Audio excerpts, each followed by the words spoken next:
Bom dia a todos, né? Nós estamos aqui com Leonardo Boff, meu xará, para um bate-papo sobre uma palestra que ele veio para realizar, que também é o lançamento de um livro, né? Hoje na Universidade de São Francisco, aqui em Campinas.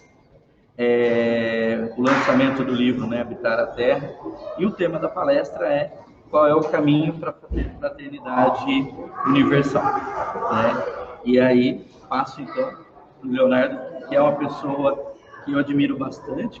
Coloca competição, porque é a luta um contra o outro, um querendo devorar o outro. É possível realizar a fraternidade universal que o Papa propõe como modelo. E aí ele faz uma advertência grave.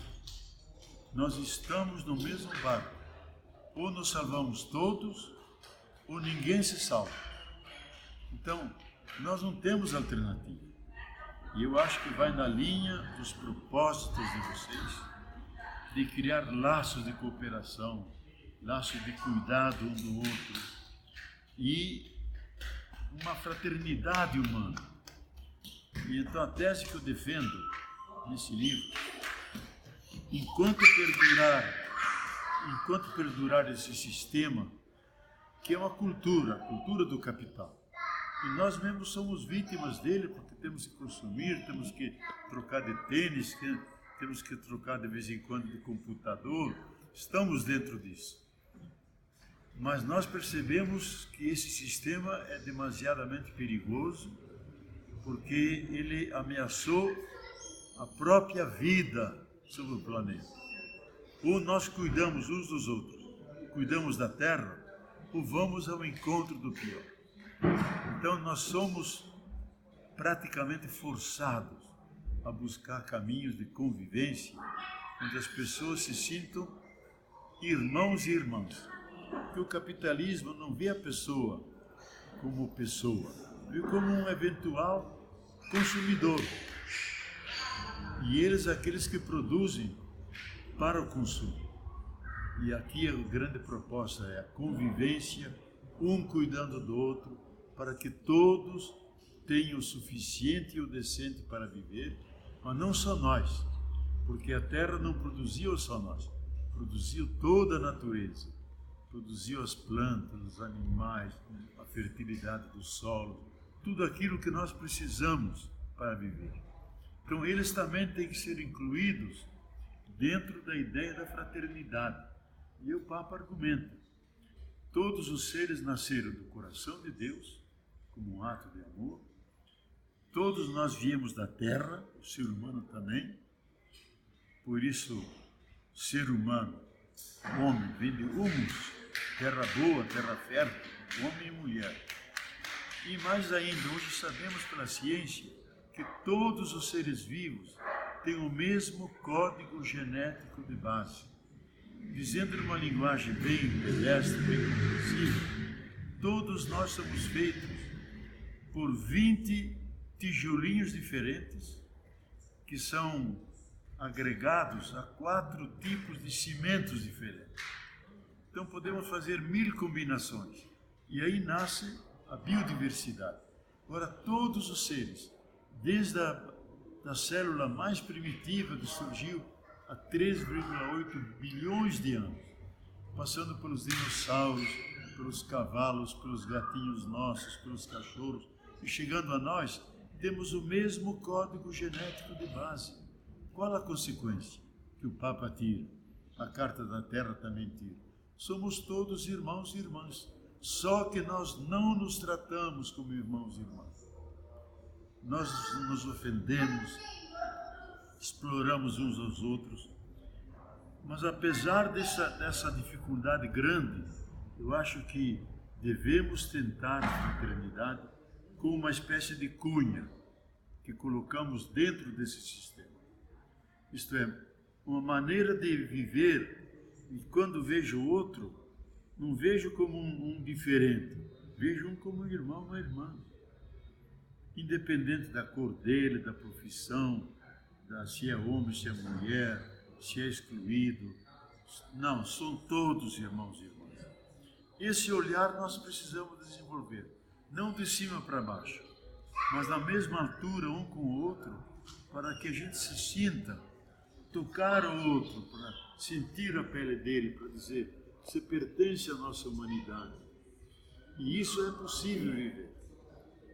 E o Papa sugere que se não podemos viver essa fraternidade no mundo inteiro, nós podemos viver em duas dimensões.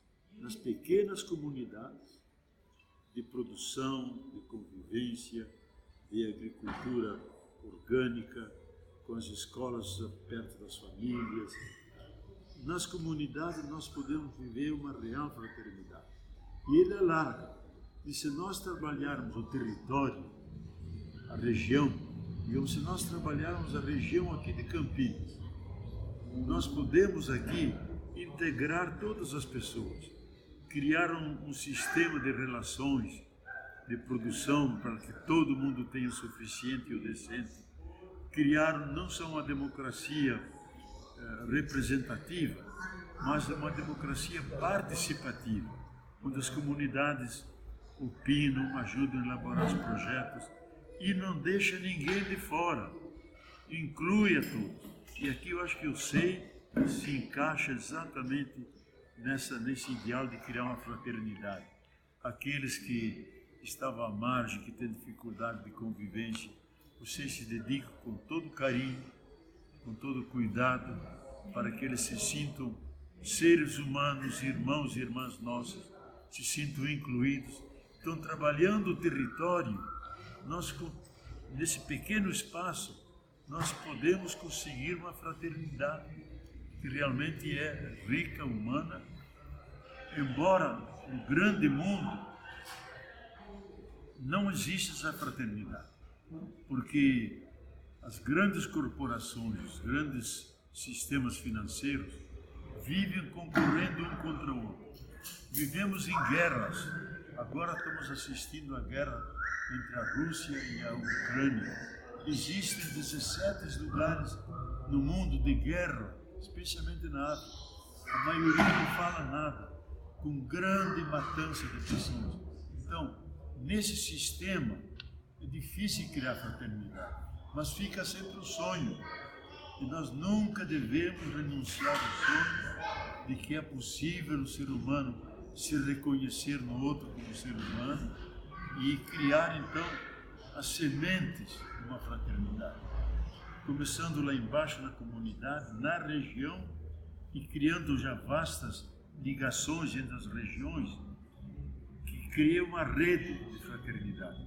Hoje existe no mundo 111 cidades que realizam essa fraternidade, no mundo inteiro, que se realizam em termos de comunhão entre todos, participação de todos, na escola, na cultura, na produção dos alimentos, no transporte, tudo aquilo que interessa a todos, todos ajudam a discutir e ajudam a decidir.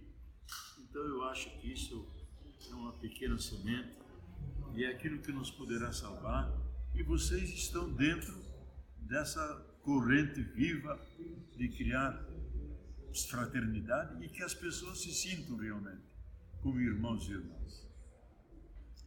Muito importante. Eu acho que essa mensagem, tudo que você traz, me veio várias ideias, né?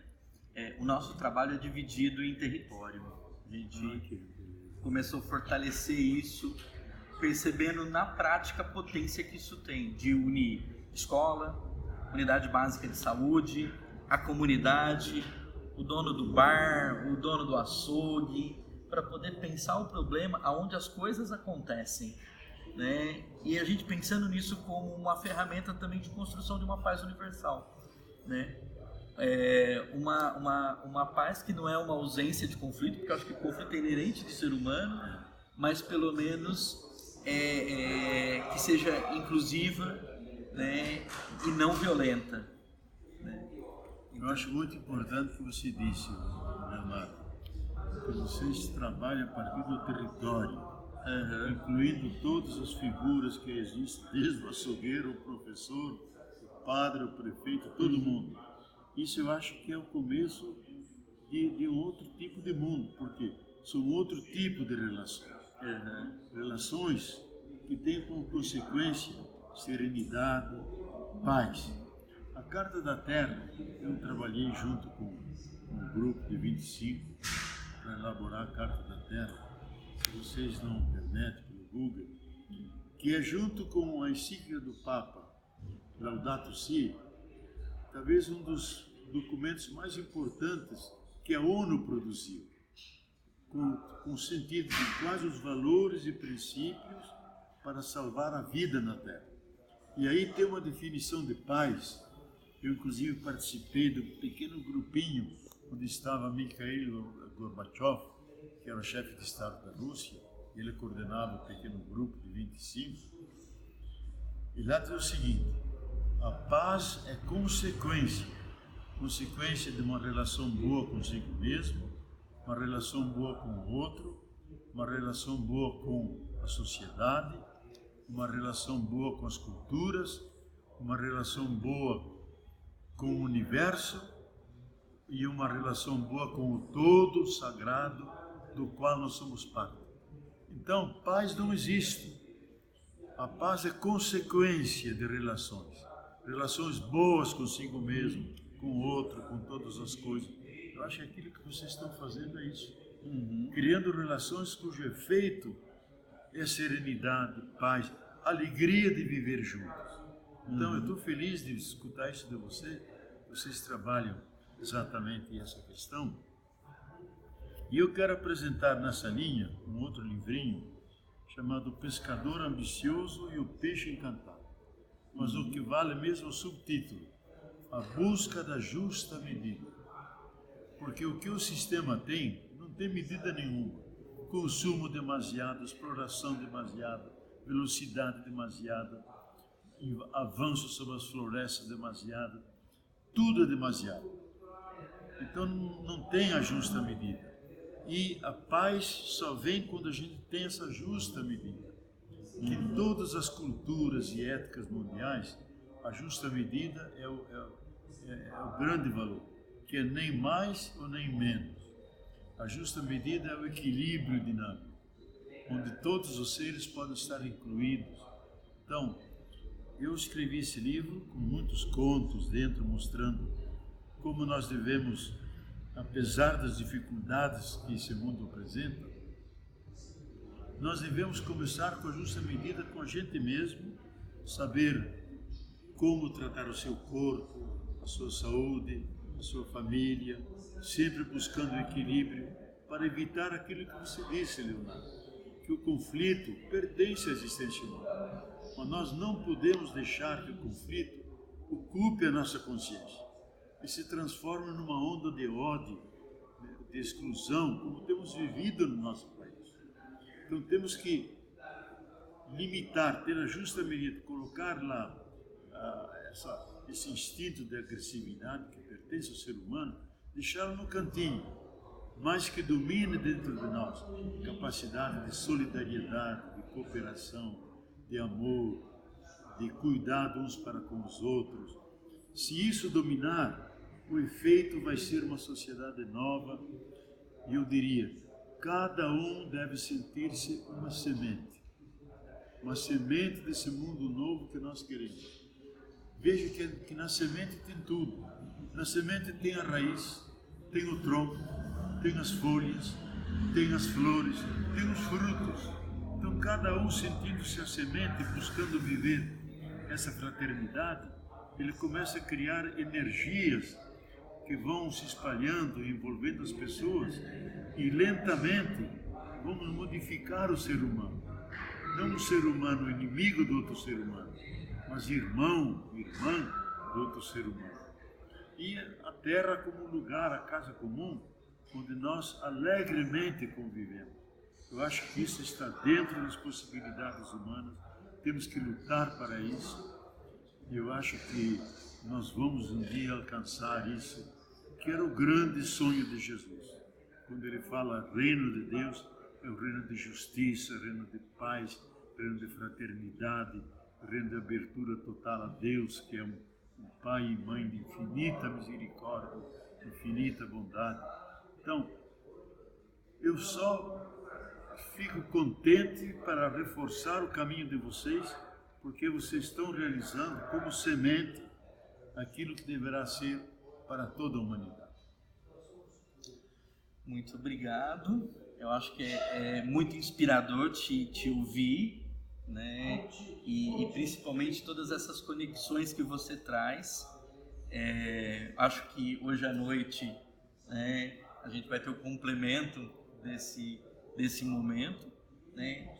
Quero estar lá e poder também prestigiar nessa palestra e agradecer aí, né, primeiro pela sua existência, né, e por esse momento de partilha, né, com o pessoal do SEI, com os nossos usuários, colaboradores, amigos, né, nesse momento. Muito obrigado. Bom, eu só quero felicitar vocês que já há 40 anos fazem esse trabalho. Não é pouco, 40 anos, muita persistência, muito ideal, muito empenho, muito cuidado. Então eu quero agradecer a você, o Leonardo, o Xará, a Gleise, a pequenininha que está crescendo, Carla, né? Carla, Já A tô Carla. com 10 anos. Que você vai ser herdeira do mundo, Oxalá, mais feliz para você e para todos nós. legal. E também a editora Vozes, né, por proporcionar pra gente esse momento.